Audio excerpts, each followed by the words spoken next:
ഉല്ലാസ് ബാബു, ഉണ്ണികൃഷ്ണൻ പൊറ്റിയുടെ കാര്യത്തിൽ എന്തൊരു താല്പര്യമാണ് നോക്കൂ. അദ്ദേഹത്തിൻ്റെ ആരോഗ്യ കാര്യത്തിലൊക്കെ എന്തൊരു ശ്രദ്ധയാണ്. അദ്ദേഹത്തിനെ ഇടയ്ക്കിടയ്ക്ക് ഇങ്ങനെ ആശുപത്രി കൊണ്ടുപോയി കൊണ്ടിരിക്കുകയാണ്. അദ്ദേഹത്തിൻ്റെ BP നോക്കുന്നു, BP ലോ ആണോ ഹൈ ആണോ എന്നൊക്കെ പരിശോധിച്ചുകൊണ്ടിരിക്കുകയാണ്.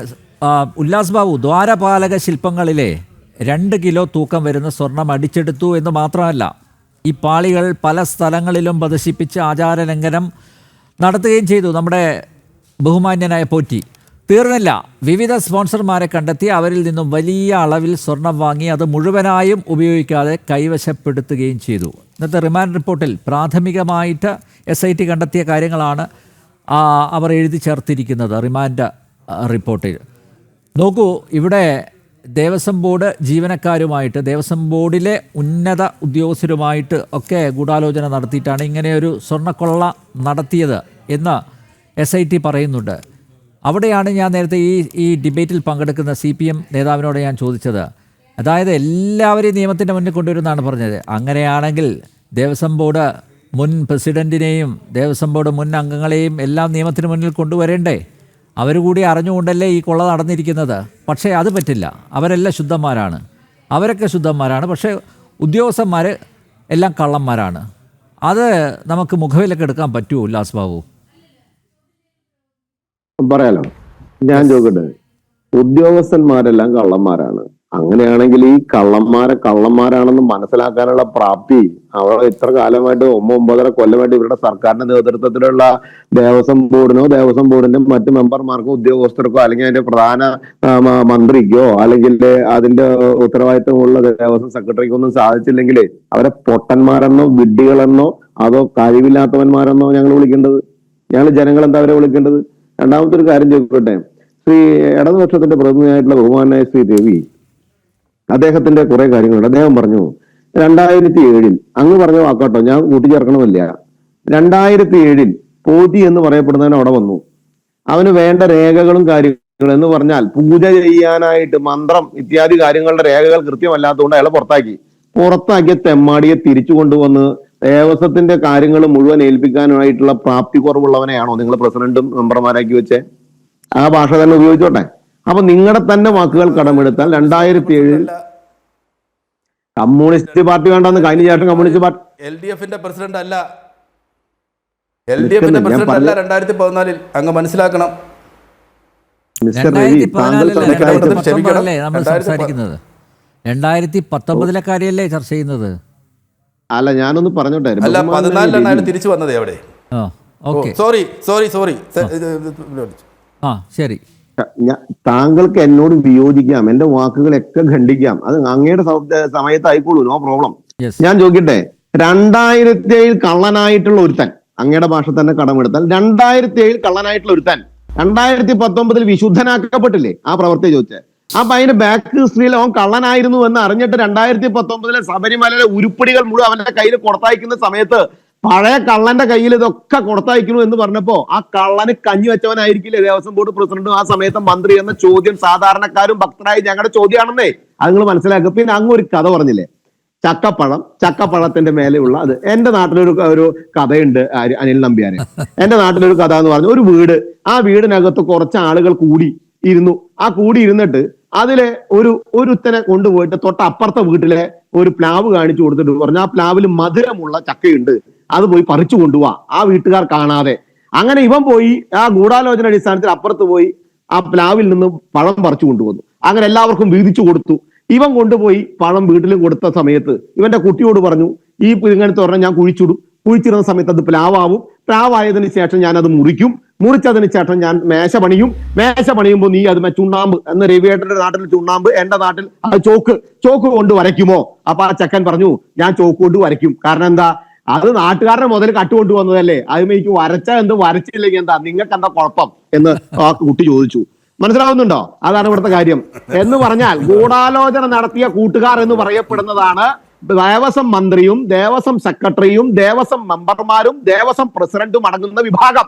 അവിടെ മുന്നിൽ നിർത്തി ചക്ക പറിച്ചു കൊണ്ടുപോടാ എന്ന് പറഞ്ഞപ്പെടുന്നതാണ് ഈ കുരുത്തം കെട്ട പോറ്റി. അവൻ തിരിച്ചു കൊണ്ടുവന്ന് ഈ ചക്കപ്പഴം വിതരണം ചെയ്തു കൊടുത്തു, എല്ലാവർക്കും പങ്കു കൊടുത്തു. ആ പങ്ക് കൊടുത്തതിന് ശേഷം അത് പൊതുസമൂഹം അറിഞ്ഞ സമയത്ത് ചോദ്യം ചെയ്തു. പിന്നെ അങ്ങ് എന്താ പറഞ്ഞേ? ഞങ്ങൾ കൃത്യമായി പിടിക്കും, കേരള പോലീസ് മിടുക്കന്മാരാണ്.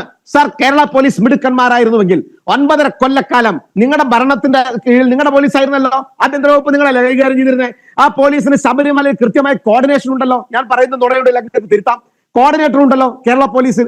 ആ പോലീസ് ഒക്കെ ഇവിടെ ഇരിക്കുന്ന സമയത്താണ് ശബരിമലയിൽ നിന്ന് പാളിക, ദണ്ഡ്, അതുപോലെ പീഠം, അതുപോലെ തന്നെ കൊടിമരത്തിന്റെ ആലിലകൾ ഇതൊക്കെ ഇങ്ങനെ പറിച്ച് ഇതൊക്കെ വൈകുന്നേരം ആരും കാണാണ്ട് സ്ക്രൂ ഡ്രൈവർ കൊണ്ട് കൂരിക്കൊണ്ടുപോയതല്ലോ. പകരം കൃത്യമായിട്ടൊരു ഓർഡറിന്റെ അടിസ്ഥാനത്തിൽ ഓർഡർ എടുക്കുന്നതാണ് ദേവസ്വം ബോർഡ് ഉദ്യോഗസ്ഥരാ ഓർഡർ എടുക്കണേ. എന്താ രവികുമാർ അങ്ങ് മനസ്സിലാക്കണം, ദേവസ്വം ബോർഡ് ഉദ്യോഗസ്ഥർ ഓർഡർ ഇടില്ല സർ. അവിടെ ഭരണ സംവിധാനം കൂടി തീരുമാനമെടുത്ത് ആ തീരുമാനത്തിന്റെ അടിസ്ഥാനത്തിൽ ഇന്ന കാര്യം ചെയ്യാൻ പറഞ്ഞ് ആരെ ഏൽപ്പിക്കണമെന്നുള്ള തീരുമാനത്തിന്റെ കടലാസിൽ ടൈപ്പ് ചെയ്യുന്ന പരിപാടിയാണ് ജോലിക്കാർ ചെയ്യുന്നത്. ആ ജോലിക്കാരെ പരിപാടി ചെയ്ത് ഇയാളെ ഏൽപ്പിച്ച് ഇത് കൊണ്ടുപോകുന്ന സമയത്ത് കേരള പോലീസിന് അറിയില്ലായിരുന്നോ ഇത് കള്ളത്തരത്തിന് വേണ്ടിയിട്ടാണെന്ന്? എന്താ കേരള പോലീസിന് കണ്ടെത്താൻ സാധിക്കാഞ്ഞ്? എന്താ തിരുവിതാംകൂർ ദേവസ്വത്തിന്റെ വിജിലൻസിന് കണ്ടെത്താൻ സാധിക്കാഞ്ഞ്?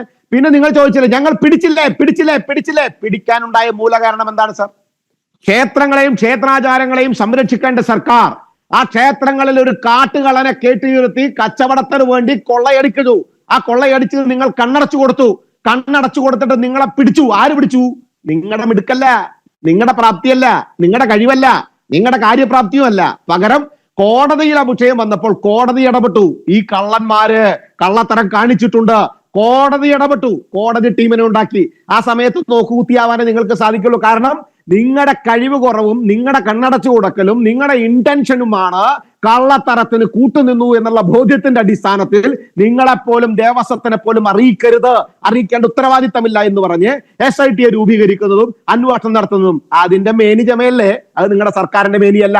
നിങ്ങളുടെ സർക്കാരിന്റെ മേനി നിങ്ങൾ അയ്യപ്പനെ വിറ്റു, അയ്യപ്പന്റെ വാതിൽ വിറ്റു, അയ്യപ്പന്റെ കട്ടള വിറ്റു, അയ്യപ്പന്റെ ശ്രീലകം വിറ്റു, അയ്യപ്പന്റെ കൊടിമരത്തിന്റെ ആലിലകൾ വിറ്റു, ആചാരങ്ങളെ വിറ്റു, വിശ്വാസങ്ങളെ വിറ്റു.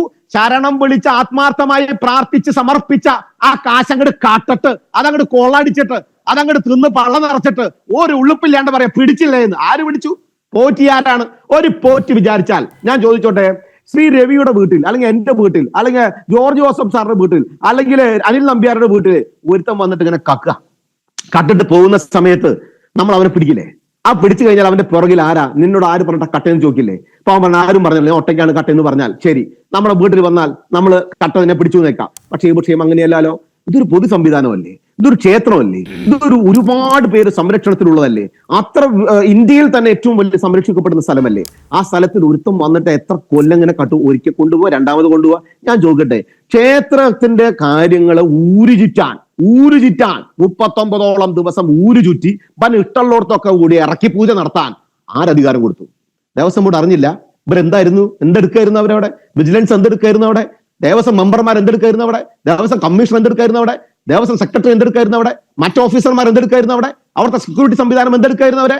അപ്പൊ ഇവൻ ഇങ്ങനെ കറങ്ങി ലോകം മുഴുവൻ ചുറ്റിച്ച് ഈ പരിപാടികൾ മുഴുവൻ ഒപ്പിച്ചു കൊണ്ടുവന്ന് വരുമ്പോ അത് നിങ്ങൾക്ക് മനസ്സിലായിട്ടില്ല. അപ്പൊ കള്ളത്തരം കാണിക്കാം, കാട്ടതിന് ഇങ്ങനെ പരിപൂർണമായിട്ട് കൊണ്ടു നടക്കാം, അത് കഴിഞ്ഞ് വീണ്ടും അത് കക്കാം, അത് കഴിഞ്ഞ് പിന്നെയും കക്കാൻ തീരുമാനമെടുക്കുക. അപ്പോഴൊക്കെ ഈ 2007 കള്ളനായവൻ വിശുദ്ധനാക്കപ്പെട്ട നിങ്ങളുടെ പുറകിലുള്ള ആരാ? ഒരു പോറ്റി വിചാരിച്ചാൽ ഞാൻ ചോദിക്കട്ടെ, സാമാന്യ ബോധം CPM അങ്ങോട്ട് വിടുക, കോൺഗ്രസ് അങ്ങോട്ട് വിടുക, BJP അങ്ങോട്ട് വിടുക. സാമാന്യ ബോധത്തിൽ ഒരു മനുഷ്യൻ എന്ന രീതിയിൽ അത്യാവശ്യം പ്രായം പ്രാപ്തിയൊക്കെ നമുക്ക് എല്ലാവർക്കും ഉണ്ടല്ലോ, വേണ്ട വിദ്യാഭ്യാസം ഉണ്ടെന്ന് വിചാരിക്കുക.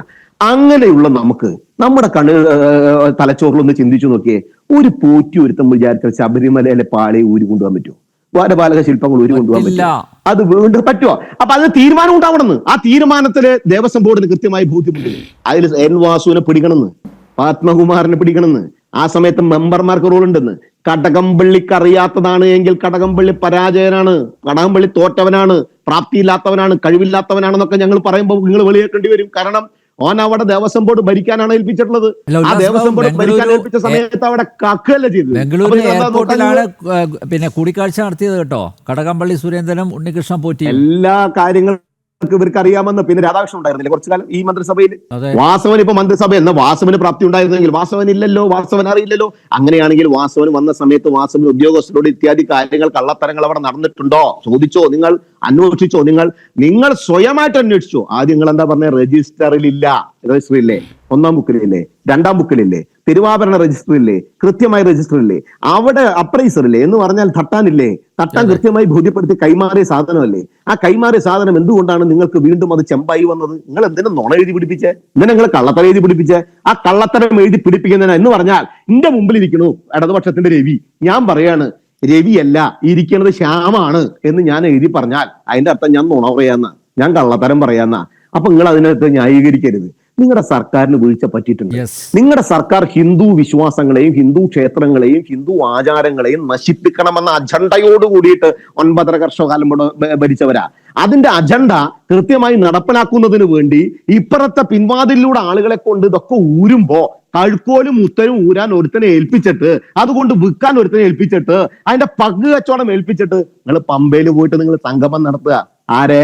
ഭക്തരെ പറ്റിക്കാൻ, ജനങ്ങളെ വഞ്ചിക്കാൻ, വിശ്വാസികളെ താണം കെടുത്താൻ, വിശ്വാസികളോട് തെറ്റിദ്ധരിപ്പിക്കുന്ന രീതിയിൽ പ്രവർത്തിക്കാൻ, എന്നിട്ട് നിങ്ങൾ അയ്യപ്പന് വേണ്ടി പ്രാർത്ഥിക്കുന്നവരായി കാണിക്കുക. എന്റെ രവികുമാറെ, നിങ്ങളൊരു കാര്യം മനസ്സിലാക്കണം. ഒരു സർക്കാരിന്റെ ഉത്തരവാദിത്തപ്പെട്ട കാര്യങ്ങളിൽ നിന്ന് സർക്കാരിന് കഴിവില്ലായ്മയുടെ അടിസ്ഥാനത്തിൽ സർക്കാർ പരിപൂർണമായി പരാജയപ്പെടുമ്പോൾ ആ സർക്കാരിന് കൃത്യമായ ഉത്തരവാദിത്തമുണ്ട്. രവികുമാർ ഒരു സിമ്പിൾ ചോദിക്കാം, ഭരിക്കുന്നത് ഉമ്മൻചാണ്ടിയാണ്. രവിശങ്കറിനോട് ചോദ്യം, ഭരിക്കുന്നത് ഉമ്മൻചാണ്ടി ആയിരുന്നു എന്ന് വിചാരിക്കുക. നിങ്ങളുടെ തൊട്ട് മുമ്പത്തെ ഉമ്മൻചാണ്ടി സർക്കാരിന്റെ നേതൃത്വത്തിൽ ഇങ്ങനൊരു പ്രവർത്തി നടത്തുമെന്ന് വെക്കുക. നിങ്ങളുടെ SFI, DYFI, CITU നിങ്ങളൊക്കെ എന്താ ചെയ്യുക? നിങ്ങൾ അതിന് അംഗീകരിക്കായിരുന്നോ? നിങ്ങൾ അതിന് ന്യായീകരിക്കായിരുന്നോ? നിങ്ങൾ ഇപ്പൊ എടുത്ത തീരുമാനം പിടിച്ചില്ലേ എന്ന് പറഞ്ഞ് നടക്കുമായിരുന്നോ? ഒന്ന് ചോദിച്ചോട്ടെ. പിന്നെ ശിവകുമാറിന്റെ നേതൃത്വത്തിൽ, കോൺഗ്രസിന്റെ നേതൃത്വത്തിൽ ശിവകുമാർ ഉള്ള സമയത്ത്, മന്ത്രിയായിരിക്കുന്ന സമയത്ത് അദ്ദേഹത്തിന്റെ അനുജനായിട്ടുള്ള ജയകുമാർ നടത്തിയിട്ടുള്ള 1,84,00,000 കള്ള റെസിപ്റ്റ് അടിച്ച കാര്യങ്ങൾ അടക്കം അന്വേഷിക്കണമെന്നേ. ക്ഷേത്രങ്ങൾ വിശ്വാസികൾക്ക് കൊടുക്കുന്നത്, ക്ഷേത്രം വിശ്വാസികളുടേതാണ്, ക്ഷേത്രം അതിൽ വിശ്വസിക്കുന്നവരുടേതാണ്. അവരെയാണ് അവിടെ ഭരിക്കാൻ വിടേണ്ടത്. അല്ല നിങ്ങളുടെ കമ്മ്യൂണിസ്റ്റ് പാർട്ടിയുടെ രാഷ്ട്രീയം നടത്താനും കമ്മ്യൂണിസ്റ്റ് പാർട്ടിക്ക് തിന്നു വളരാനുമുള്ള സാമ്പത്തികം ഉണ്ടാക്കാനുള്ള മേഖലയായി ഞങ്ങളുടെ ക്ഷേത്ര വിശ്വാസങ്ങളെ നിങ്ങൾ ഉപയോഗിച്ചാൽ ഭക്തർ കൃത്യമായി ചോദ്യം ചെയ്യും, ഭക്തർ അതിനെ എതിർക്കും. അതേ സമയത്ത് ന്യായീകരിച്ചിട്ട് ഞങ്ങളെ കുറ്റം പറഞ്ഞുകൊണ്ട് കാര്യമില്ല. തോറ്റു തുന്നം പാടിയിട്ട് ജനങ്ങളുടെ മുമ്പിൽ നിങ്ങൾ കണക്കുന്ന ഒരു കാലം വരും. അത് ശബരിമലയോട് നിങ്ങൾ കാണിക്കുന്ന നീതികേട് ഭക്തർ കൃത്യമായി കാണിച്ചു തരും. ആ കാണിക്കുന്ന സമയത്ത് രവികുമാറെ മനസ്സിലകത്തൊന്ന് പറഞ്ഞു വെച്ചേക്കണം. എന്ത്? ഒരു കാലഘട്ടത്തിൽ ഞങ്ങൾ ന്യായീകരിച്ചതിന് ജനങ്ങൾ തന്ന മറുപടിയാണ്. ആ സമയത്ത് നമുക്ക് വീണ്ടും ചർച്ച നോക്കാം.